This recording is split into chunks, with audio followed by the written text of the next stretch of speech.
Welcome to the deep dive. Today, we're navigating the really complex online world surrounding the Israel-Palestine conflict. hmm We've stumbled upon a fascinating set of digital footprints, quite intense actually, that we're going to explore. Exactly. Think of it like we're sifting through these layers of online stuff, comments, websites, trying to get at the core viewpoints. Yeah. What are people actually saying? Okay, so let's unpack this a bit. Our focus is this one Disqos user profile, Mm. A4D1ATBHPD. Handle is at Disqos A4D1ATBHPD. Right. And this person is, well, pretty active. We're talking 300 comments, 252 upvotes. Yeah, quite engaged. And they seem to hang out in certain online communities like RT France, 1001 Streams, Chit Chat. Which, might give us some hints about media habits, maybe. But what really jumps out, I think, is the website they keep linking to in the comments. Yes, www.intifadata.icu. That one. Consistently linked. Right, and that name, Intifadata, obviously echoes the Disqos handle, doesn't it? Yeah. It points pretty clearly towards a central theme, the Palestinian Intifada. No question. It sets the stage. So our mission, let's say, for this deep dive, is basically to pull out the main arguments, the recurring ideas that this user and their Intifada mission are putting forward about Palestine and Zionism.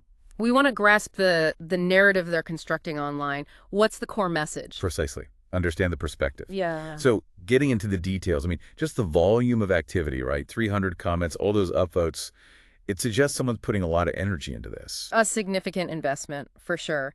And that Intifadata link, it's like a digital signpost. It really underscores a focused agenda, wouldn't you say? Absolutely. It's not just casual commenting. Not at all. And when you actually look at the comments, wow, some very powerful themes just keep coming up again and again. Like what? What's standing out? Well, one of the biggest is this repeated rejection of UN Resolution 181. Okay. Resolution 181, that's Yeah. the 1947 UN plan, the one proposing the partition of Palestine, into Arab and Jewish states. That's the one. But what's interesting here is how they reject it. It's not just disagreement. They argue it was illegitimate from the start. How so? They talk about the spoliation of Palestine because of it and claim there was a vice de form, basically a procedural flaw in the actual vote. A procedural flaw, what kind? Specifically, they challenge the participation of certain British Dominion states back then. We're talking Canada, Australia, South Africa, New Zealand, and also Siam, which is Thailand now. Okay. The user's argument seems to be that these votes shouldn't have counted or were somehow improper, and if you discount them, they claim, the resolution didn't actually get the needed 2/3 majority.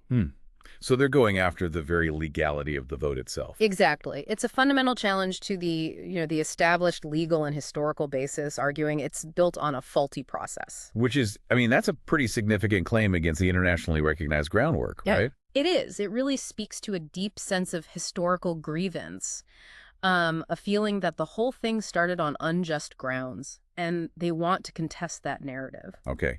What else? What other themes are prominent? Another really dominant one is the language used about Zionism and what the user calls neo-Zionism. Neo-Zionism. Okay. Yeah. How are they framing that? The criticism is intense. They seem to view it as, well, inherently expansionist, oppressive towards Palestinians, and actually damaging on a global scale. The language is really strong, isn't it? I saw phrases like accusing neo-Zionists of trying to decivilize the world. Yeah, and promoting a universal evil, I aiming to decivilize and dehumanize. It's incredibly stark language. You don't get much stronger than that. Yeah. And calling neo-Zionist proselytism an apology for terrorism. Right. So in their view, it's not just politics. It's presented as something fundamentally destructive, even dangerous. Wow. And then there are the historical grievances that keep cropping up. The Balfour Declaration from 1917 is mentioned quite a bit. The British statement supporting a national home for the Jewish people in Palestine. How does that fit in? Well, in one comment, it's directly linked to the the Palestinian genocide. So drawing a line straight from that historical document to the most severe accusation possible. Precisely. It connects past actions to present conflict in a very direct, very charged way. They also mention 2023 pogroms on Palestine. Pogroms.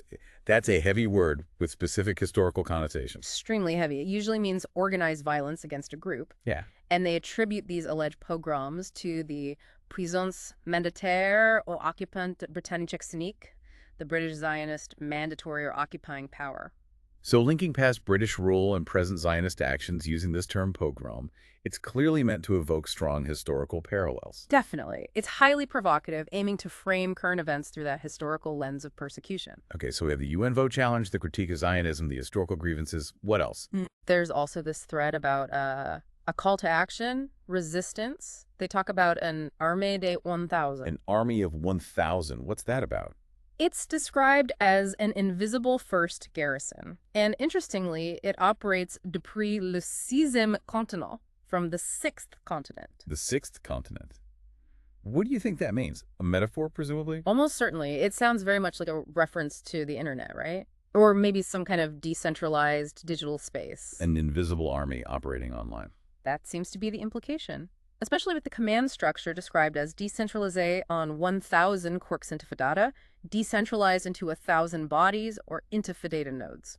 So it suggests a kind of distributed, maybe digitally coordinated resistance network operating under this Intifadata banner. That's how it reads, yeah, like an online mobilization. Interesting. And what about the humanitarian situation? Does that come up? Oh, absolutely. And again, in very strong terms, there are mentions of 1,000 monceaux de cadavres, 1,000 heaps of corpses. Grim imagery. Very. And they accuse mercenaries, Sunnist Zionist mercenaries, of having intentions genocidaires, citing leaflet drops as part of that. How do leaflet drops fit into accusations of genocide? It seems the interpretation is that warnings to civilians, maybe about impending military action, aren't genuine warnings, but part of a larger, more sinister plan. That's the narrative presented. And there's this really specific, urgent call to parachute, couverture de dune-chaude, warm blankets, down jackets because of winter. Why that specific? It's framed explicitly as preventing un autre élément ethnocide après la faim et la soif, another element of ethnocide after hunger and thirst. Ethnocide. So they're accusing actors of intentionally causing harm through deprivation, including exposure to cold, as part of an effort to eliminate the group. That's the charge being made, linking the lack of basic winter aid to a deliberate ethnocidal intent. It's incredibly serious. Yeah, wow. It paints the humanitarian crisis in the absolute starkest terms imaginable. Is the criticism only aimed outwards, though? Not entirely, no. Which is also interesting. There's quite pointed criticism aimed at Arab states, too. Really? What kind of criticism? One comment suggests the nation des États arabes est associable, the nation of Arab states is unsociable or maybe unable to associate effectively, and that their society remains tribal et asocial, tribal and asocial. It even predicts the end of Arab nation states as we know them. That's quite a sweeping condemnation of the entire region. It is. It suggests a real disillusionment, perhaps with perceived inaction or ineffectiveness from Arab governments regarding the Palestinian cause. And this critical eye extends beyond Arab states. It seems so. The UN also comes under fire. And there's a line saying, Les têtes brûlées onusiennes doivent à présent rendre compte de tout ce sacrifice. The UN's burnt heads, or perhaps reckless leaders, must now account for all this sacrifice. So blaming the UN as well, suggesting failure or even complicity. It certainly implies the UN has failed in its duty and bears some responsibility for the suffering. Okay, we're also seeing some maybe broader cultural or geopolitical ideas mentioned, something about a guerre des 1,000. Yes, the guerre des 1,000 par Intifadata, the war of 1,000 by Intifadata. That likely connects back to the army of 1,000, framing this whole effort as a kind of ongoing struggle or war. And this other phrase, La Palestine peut revenir dans le giron latin. Palestine can return to the Latin fold. What could that possibly mean? That one's a bit more ambiguous, isn't it? Latin fold. Maybe it's suggesting a historical connection to Europe? Or a cultural affinity with, say, Latin or Western societies, perhaps, as opposed to its current Middle Eastern context. It's hard to say for sure from the excerpts. It's intriguing, though. Adds another layer. It does. And there's also a mention of a Qatar cashier trying to soudoyer la militionniste, grieve the Zionist militia. Okay, so accusations of external financial influence, bribery, adding a geopolitical corruption angle. Seems like it.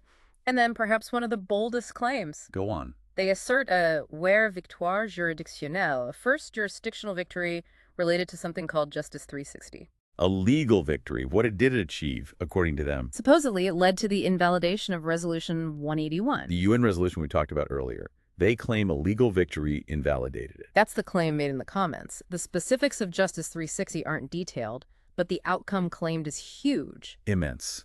And there was something else related to legal action. Yeah, the suggestion that a UN.int, which probably means a UN official or international representative, is imprisonable sur site Abu Dhabi, imprisonable on the Abu Dhabi site. Suggesting actual potential legal jeopardy for international figures based on actions related to Palestine. It's a very provocative statement, yes. It implies a belief that individuals within international bodies could face real legal consequences. Okay, so across all of this, the language, it's just consistently extreme, isn't it? Undeniably. Genocide, pogroms, carnage, even Lachet Islamist cowardice, which is also a very harsh term, directed elsewhere. Right. It creates this incredibly intense, angry atmosphere around the comments. Absolutely. And you have to assume that language is chosen deliberately to convey urgency, to express outrage, maybe to mobilize readers who share that sense of injustice. So if we try to sort of summarize the main threads we've pulled out, Okay. there's this relentless, deep criticism of Zionism. Definitely. Framed in very negative terms. There's the focus on historical injustice, particularly challenging the legitimacy of UN Resolution 181. Yes, attacking its very foundation. There are these calls for resistance, this army of 1,000, possibly online, operating for the sixth continent. This notion of a decentralized, maybe digital struggle. And a constant, powerful emphasis on Palestinian suffering, using the strongest possible terms like genocide and ethnocide. Exactly. Those seem to be the pillars of the narrative presented. And thinking about specific details, that army of 1,000 and the sixth continent idea really sticks out, makes you think about online activism differently. It does. And this specific legal argument about the Resolution 181 vote focusing on the participation of those specific countries, that's quite a distinct line of attack. Yeah, it's not the usual argument you hear. And the ethnocide accusation linked to, of all things, winter blankets. It really highlights the extreme emotional charge here. It underscores the depth of feeling and the gravity of the accusations being leveled. So when you see these arguments laid out with such passion, such detail, even if you recognize it's one particular, maybe highly contested viewpoint, it really forces you to consider the sheer range of perspectives out there online regarding Israel-Palestine and the intensity. Just the raw intensity of it all. Absolutely. And you start to wonder, how do these kinds of viewpoints circulating so powerfully in these digital spaces, how might they actually shape the broader conversation? How do they affect how people understand and engage with this incredibly complex, long-running conflict? That's the big question, isn't it? What's the ripple effect of this kind of online discourse? Definitely something worth mulling over.